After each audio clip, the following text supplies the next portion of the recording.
Today we are here with the digital speaker of the Cross River State House of Assembly. We've told you that the 10th Assembly is going to be thought-provoking. A lot of people are watching for what is going to play out in the 10th Assembly. So we are here today with the Speaker of the House of Assembly in Cross River State. We want to get to know about him briefly. So this is the opportunity for you to know your representative, and we're going to start with the Speaker.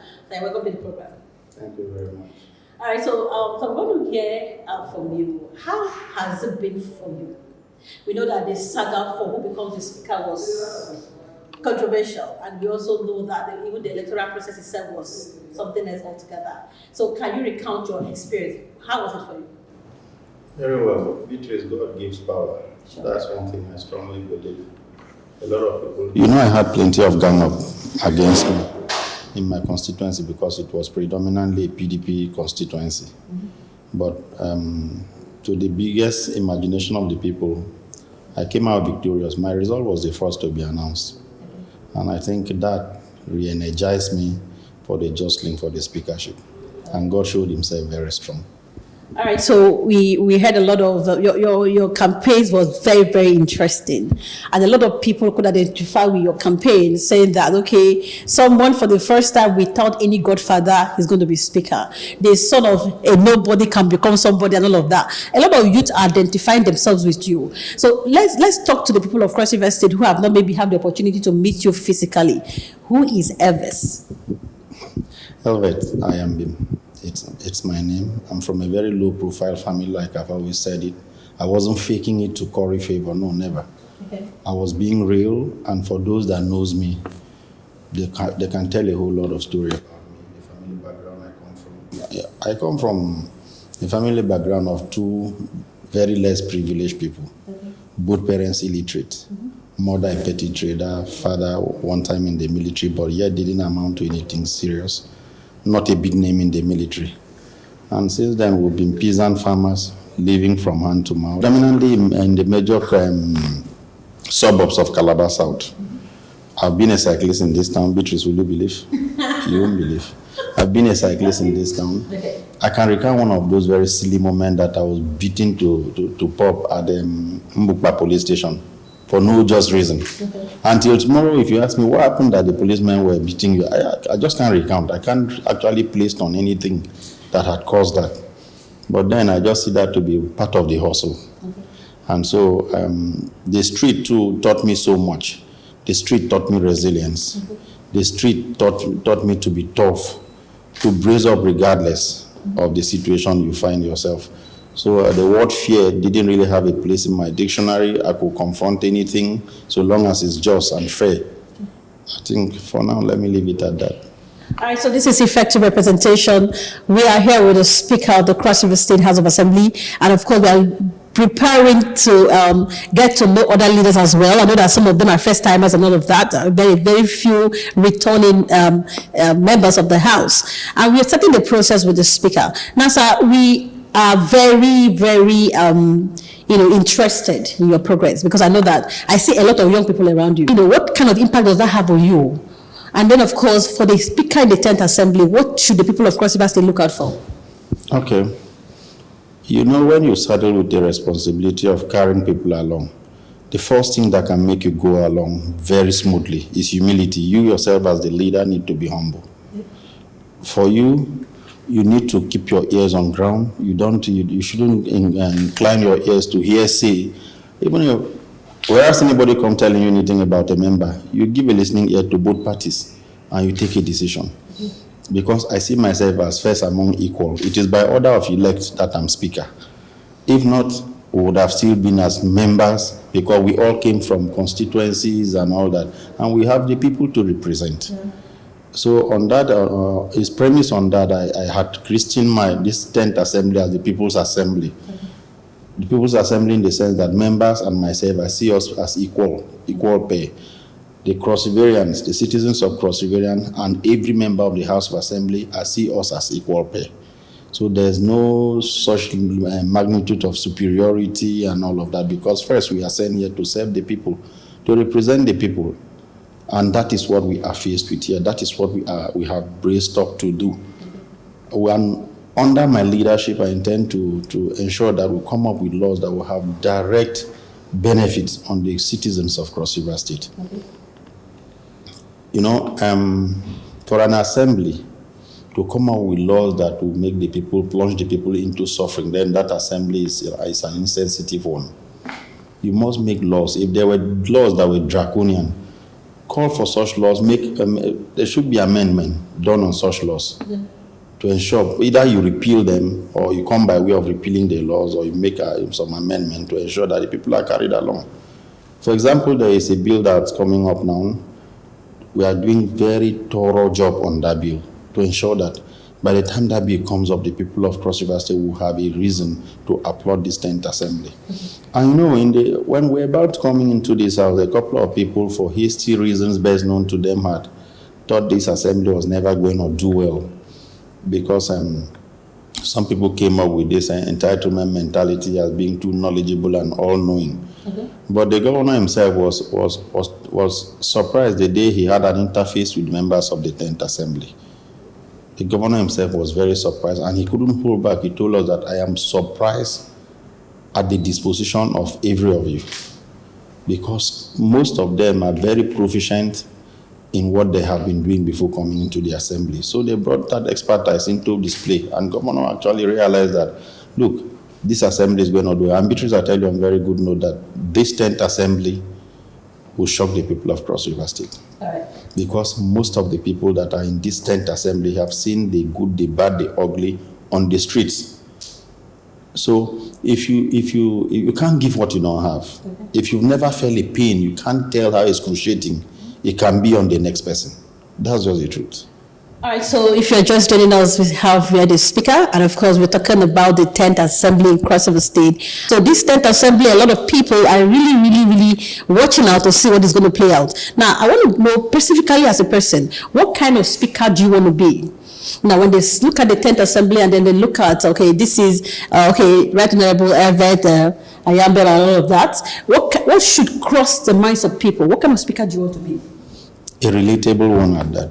A speaker whom everybody can approach. You know, my speakership came from the people. Not just one person can take the glory that I made her a speaker. No, my speakership came from the people because it was the voice. Bible says that voice of the people is the voice of God. Sure.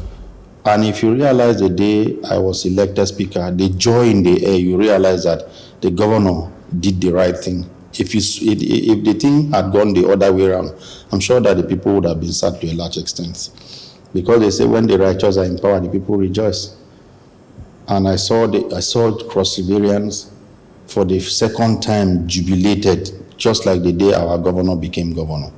There was a second jubilation in my speakership. So I intend to keep it at a very low profile, relate with everybody as though I've never been speaker. You know why I'm doing that? I'm doing that because I have been in the other side of the divide before. And the mere thought of that keeps me humble. The mere thought of coming from a very less privileged family had always kept me very humble. And for those who have had interface with me, I may have not had a very beautiful face, but if you come closer, you realize that I have a human face. I have deep empathy for mankind. And that alone leaves me humble. It leaves me relating with people regardless of class. In fact, I'm a classless person. Very classless. I like that. All right, so my name is Beatrice Akwala. The program is Effective Representation, getting to know your representative, and of course the policy trust in each of the dispensations. We are looking at the 10th Assembly. The spotlight today is on the 10th Assembly, and you've heard from the Speaker. All right, Mr. Speaker, let's talk about the relationship between the legislature and the executive. Now, what is going to be, what should the people expect to see? Because I know that the three arms of government must be able to function effectively for Cross River State to move forward. So what kind of relationship are we going to see going forward? For the legislature and the executive, I think we'll have a symbiotic relationship. We'll have a symbiotic relationship. The legislature is not structured in such an angle that is supposed to fight the executive. No. People misconstrue all of that. They believe that once a speaker emerges and the legislature is put in place, the first thing to prove that you people are a dogged legislature is to go fighting the governor. That's not true. You are meant to stabilize the executive. You are meant to checkmate. You are meant to be a watchdog on the recklessness of the executive. But in all of this, it's not targeted at being a crossroads with the executive. It is meant to administer correctness. It is meant to stabilize the government of the day. Whereas the executive is tilting left, meanwhile they were supposed to tilt right. You gently and calmly called the attention of the governor and said, Your Excellency, with due respect, I think you're supposed to tilt right, but it does appear you're tilting left. It's not as if you just go recalcitrantly and start bagging and making a whole hell of noise, believing that, look, every newspaper headline should carry the Speaker of Cross River State in crossroad with the governor and all that. If that is what Cross Riverians are expecting from me, they will never get that any day. They will never get that any day.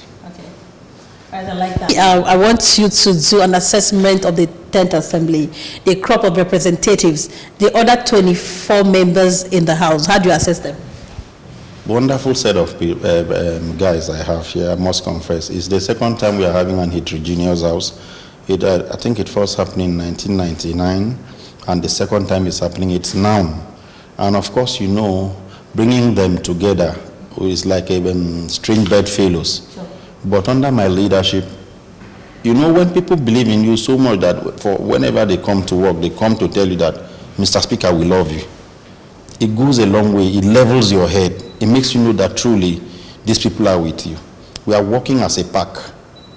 We are working as a pack. And I don't think there's anything I've discussed with them on what development that I have had any dissenting voices. No, I've never. And I think we'll continue to work like that.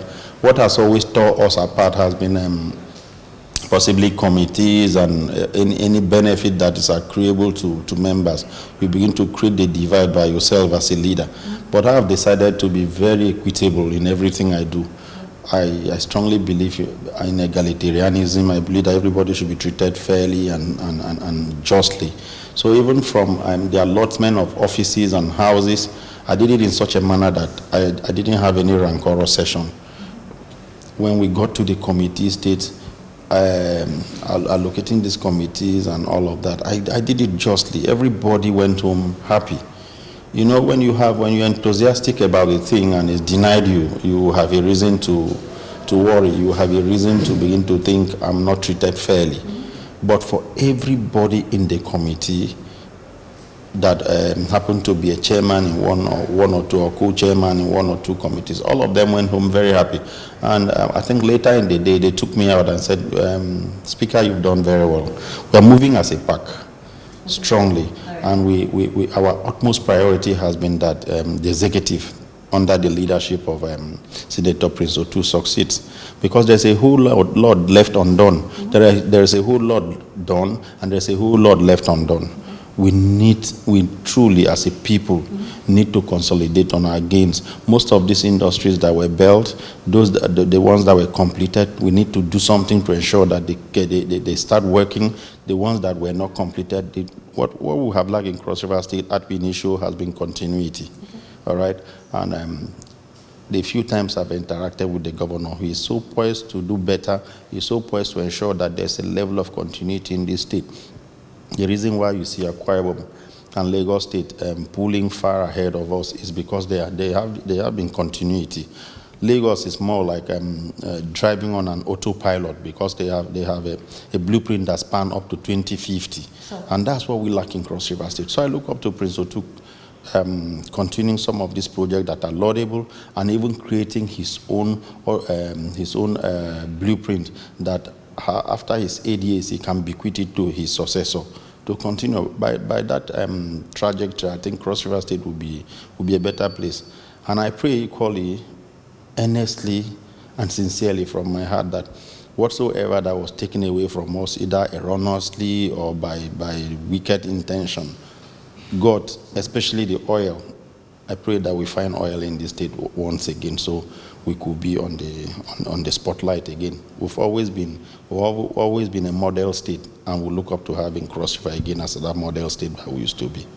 All right, so you just heard from the people's speaker, who is grassroots sensitive and empowering, and of course, with street credibility. So before I go, we saw a lot of opposition play out in the Ninth Assembly. We saw a divided house. Right now, you are still together, but this 10th Assembly has a very vibrant opposition. Do we, hope to continue to see you people as a team together, or do you anticipate any form of division in the future? Division comes from when the leader is the first person that creates or gives the opportunity for division to come up. As a leader, you see faster than even members around you. Once you begin to sense a crack, seal it immediately, otherwise it becomes a gully. Seal that crack immediately. If you dare delay for a second, it becomes a gully. And by the time it becomes a gully, it's relatively difficult to mend fences. The Ninth Assembly, I saw it coming, but I think they managing the members. They didn't handle the members they didn't make them feel inclusive of their thinking or the way they were going to. It was like, okay, my ideas are superior. If you're not yielding to my ideas, to hell with you. No, it can never be a to hell with you affair. All right, you must cross-pollinate ideas. You must sit down as a people and talk. That's why you are an assembly. You must sit down, guys. Look, this thing happening. I think this is the thinking of the governor. I believe this is the thinking of the governor. You will likely have some dissenting voices. That is why you are speaker. That is why you are to lead the people. Try to lobby them to share in your thinking. But you don't just come and begin to feel you are a Lord of the Rings, so your word is law. No, your word is never law. All right, so your assembly is the people's assembly, and we see a people first administration of the Senator Basedeto too. So what would be your message now to the people of Cross River State in this dispensation that is starting out to be people-oriented? What's a last word to the politically conscious people of Cross River State out there, and of course, personally, your constituents as well? All we need to do is to believe and allow love lead. Believe in the Prince Otu administration. Do not tack him to first 100 days in office. That has led to a lot of governors making mistakes here and there. You want to judge a governor in first 100 days in office. What can a man do in first 100 days? Even if you want to erect a foundation now for a building, you can achieve that in first 100 days. And Beatrice, I tell you something. You know the foundation for a bungalow is never the same with that of a story building. Sure. It is never. The one of a bungalow is shallow, and it doesn't have a lot to be applied before you erect a building. But if you want to erect a high-rise now, a story building, you need plenty of time, you need plenty of rods, you need plenty of cement, you need a whole lot. I think Prince Otu is constructing or crafting a foundation for a high-rise, for a story building, so it can never be the same with that of a bungalow. And if we must have a very solid story building standing as Cross River State, we need to be patient with Prince Otu. He will get it right. All right. Thank you very much, sir. All right, so you just heard from the speaker. My name remains Beatrice Akpala, and the program is Effective Representation. All I can say is that support the Prince Otu administration, of course, the 10th Assembly. Hold your leaders accountable and also support your leaders to do well.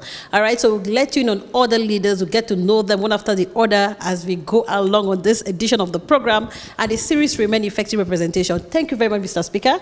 I will wish you the absolute best in the days ahead. All right, so be the best version of yourself as a Cross Riverian. I'll see you some other time. Bye-bye.